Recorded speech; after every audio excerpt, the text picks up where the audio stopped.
Corape informa, amigos y amigas de Corape Digital TV. Nos encontramos en esta mañana en la oficina del economista Víctor Hugo Albán para conversar con él sobre los nuevos retos económicos a los que se va a enfrentar el nuevo gobierno.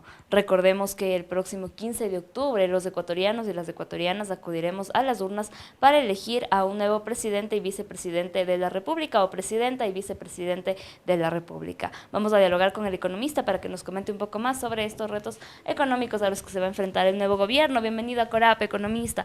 Cuéntenos un poco, ¿cómo deja el país del presidente Guillermo Lasso en temas económicos y cómo va a recibir el nuevo gobierno? Muchas gracias. En realidad, para comenzar debemos indicar cómo queda, ¿no es cierto?, cómo deja el señor Lasso en la parte económica al país. Lamentablemente deja de una manera totalmente deteriorada, ¿no? El presupuesto, que es la herramienta fundamental con que se puede medir la situación económica del país, a la fecha tiene 6.000 millones de déficit. Esto significa que posiblemente el nuevo gobierno tendrá que enfrentar nuevos retos para créditos internacionales. Esto es importante anotar a la comunidad, a quienes me miran y me escuchan esta mañana, gracias a Corape, de que debe estar bien claro, tanto el señor Noboa como la señora González, de que tienen que afrontar una situación económica muy difícil. De hecho, pues el tener un déficit de cerca de 6.000 millones de dólares es una situación bastante difícil para el país. Se entiende que si no hay un crédito internacional de por medio de alrededor de 10.000 millones, no se podrá hablar ni siquiera de pago de sueldos a la burocracia. Peor aún, pensar, digamos, en que puede mejorar la situación debido a que A o B ganen la presidencia de la República. Entiendo que deben estar preparando ellos, digamos, alternativas que no sean cobro de impuestos, que no sea subida del IVA, porque van a ganarse la impopularidad inmediatamente, ¿no? Entonces, ¿cuál es la única alternativa? Un crédito internacional. El Fondo Monetario Internacional manifestó que no va a dar más créditos durante esta gestión, entonces tendrá que gestionar el nuevo ministro de Finanzas, quien quiera que fuere, una situación a otro nivel, que puede ser el BID, el BIR, la CAP, pero el Fondo Monetario va a cerrar las puertas, a no ser de que haya una gestión muy brillante por parte del nuevo o nueva presidente y que puedan buscar alternativas. Pero para inversión no va a haber, lo que se va a, digamos, a poder recuperar es para gasto corriente o gasto permanente, es decir, para sueldos, para movilización, etcétera. Hablábamos de que el nuevo gobierno va a tener que enfrentar varios retos y entre esos hechos tienen que pedir un préstamo internacionalmente. Uno de los temas también que afecta para que ellos puedan pedir este préstamo internacional es el riesgo país. ¿Qué es lo que pasaría si alguno de los dos candidatos gana y este riesgo país aumenta, lo que ya no nos permitiría que nosotros como país podamos acceder a algún crédito internacional? Bueno, hemos hecho nosotros algunas corridas, ¿no es cierto? Y hemos visto que si gana, digamos, la señora González, el riesgo país se va sobre 2.000 puntos. Hoy está en 1.734. Y obviamente, si gana el señor Noboa, el ingeniero Noboa, de hecho, el riesgo país tiende para abajo. Es lógico, ¿no? La confiabilidad internacional está más en la parte de la derecha que en la izquierda extrema, por lo que está pasando en Venezuela, en Chile, en la Argentina, en Colombia. Y de hecho, pues hay que tomar en cuenta que el señor Noboa tiene ciertos contactos internacionales que van a favorecer en cuanto a créditos con el país, en cuanto a tasas de interés, a plazos, y se estima que van a ser más beneficiosos que si fueran con la señora González, sin decir que estoy a favor del uno o del otro. Cualquiera que los dos vaya, pues tendrán serias dificultades, pero menos problemas tendrá el país con el señor Noboa. Otro de los temas también que determina el riesgo país es la seguridad, que en este momento es un tema muy complicado dentro del Ecuador. ¿Cómo se manejaría esto en caso de que gane alguno de los dos candidatos y cómo ellos deberían fortalecer el tema de la seguridad en el país? Bueno, se tiene entendido de que cualquiera que gane de los dos va a tener una dificultad tremenda con la seguridad. Los secuestros, las extorsiones, las vacunas, tendrán que de alguna manera ser controladas.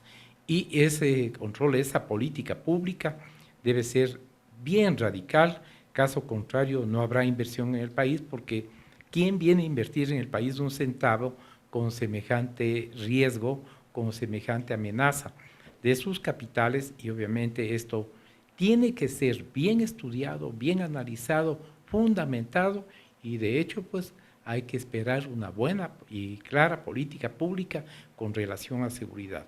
Caso contrario, el país seguirá de bajada y de mal en peor.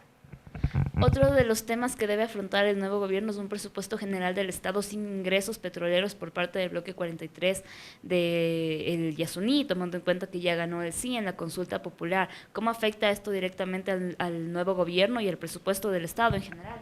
Claro, es una barbaridad, ¿no? La falta de, digamos, de información del actual gobierno. El señor Lasso debió hacer la publicidad correspondiente, sociabilizar lo que puede pasar, lo que va a pasar cerrando el bloque de Yasuní. Son 1.400 millones al año que tendrán que reducirse de seguridad, de salud y de educación, digamos, equitativamente, ¿no? ¿A quién va a afectar? Eso al más pobre, ¿no? Eso debió decir el señor Lasso.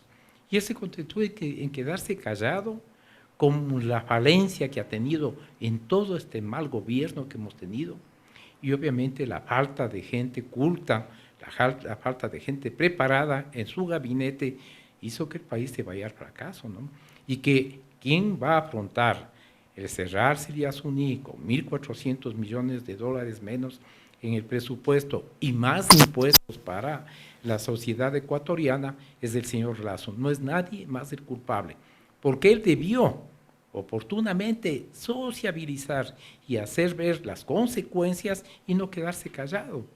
Es una barbaridad lo que hizo él, es la falta de cultura, la falta de preparación, que nunca estuvo preparado para asumir una responsabilidad que tiene que asumir un estadista, ¿no?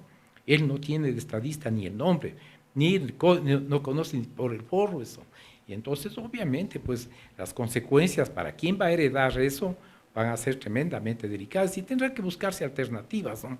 Una de las alternativas es hacer entender a la gente el daño que está ocasionando al país, a la educación, a la salud y sobre todo al bienestar de los ecuatorianos, porque esos 1.400 millones de dólares tendrán que ser reemplazados por impuestos.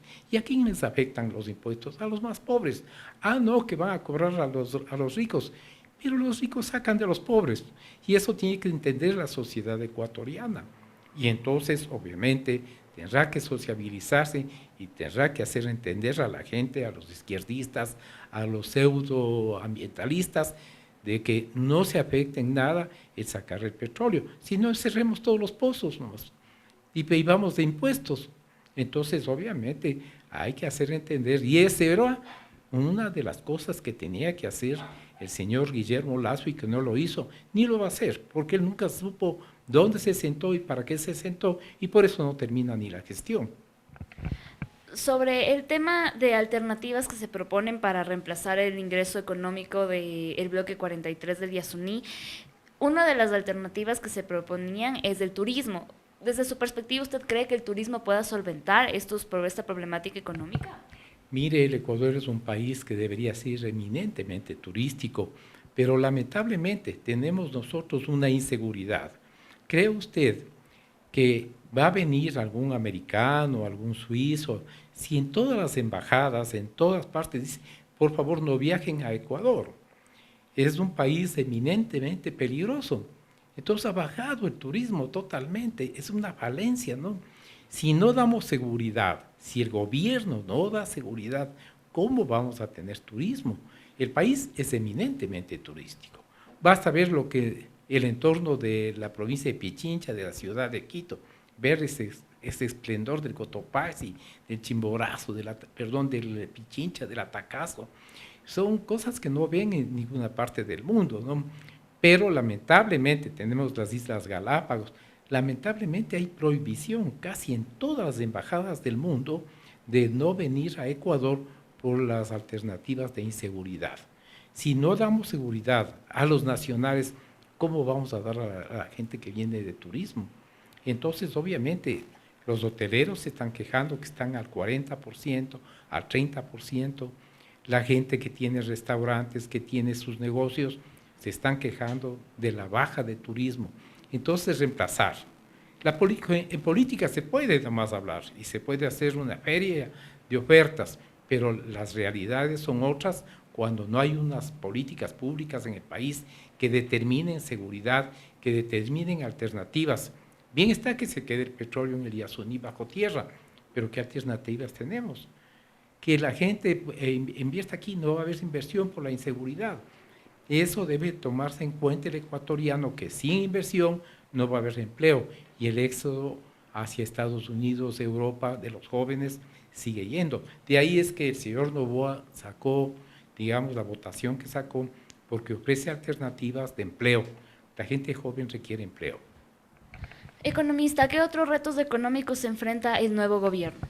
Bueno, el mayor de los retos es el presupuesto, pero también tiene presupuesto, digamos, dentro del presupuesto, el reto mayor, la salud, ¿no? Y la educación, y sobre todo la seguridad.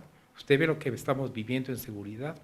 Entonces, de hecho, habrá que haber presupuestos, digamos, que tiene que salir de algún lado, de un crédito internacional no reembolsable, que se lo puede adquirir, y obviamente hay que hacerlo con la brevedad posible, con buenas alternativas, sin irse a extremos, ni extrema derecha, peor extrema izquierda.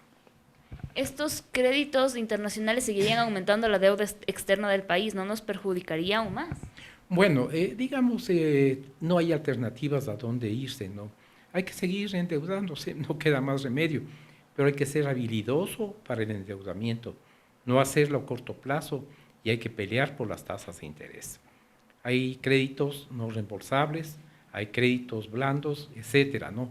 Todo depende quién se rodee, quién vaya de ministro de Finanzas, quién vaya de gerente del Banco Central, quién vaya de ministro de Industrias, que pedimos a cualquiera que gane la presidencia, se rodee de gente preparada, que son los que pueden salvar al país. Es sumamente corto el tiempo que va a estar el nuevo presidente en Carondelet. ¿Usted cree que en esos meses se va a poder dar solución a la crisis económica, a la crisis de seguridad que está atravesando el país? Es muy difícil, pero tiene que buscarse alternativas. Caso contrario, pues el país tendrá serios problemas, ¿no? Y una de las alternativas es buscar, digamos, soluciones a corto plazo en cuanto a presupuesto, buscar soluciones a corto plazo en cuanto a salud, educación y sobre todo buscar una solución definitiva en la parte de seguridad. Si el país demuestra seguridad, vendrán inversiones, habrán créditos blandos, habrán créditos no reembolsables, que sí los hay, que el señor que está ahorita en la presidencia nunca los optó porque ni siquiera conoce. Es decir, todo está conectado, la seguridad, la salud y el tema económico. Por supuesto, son vinculantes, ¿no? La parte económica da garantía a salud, a educación, a seguridad.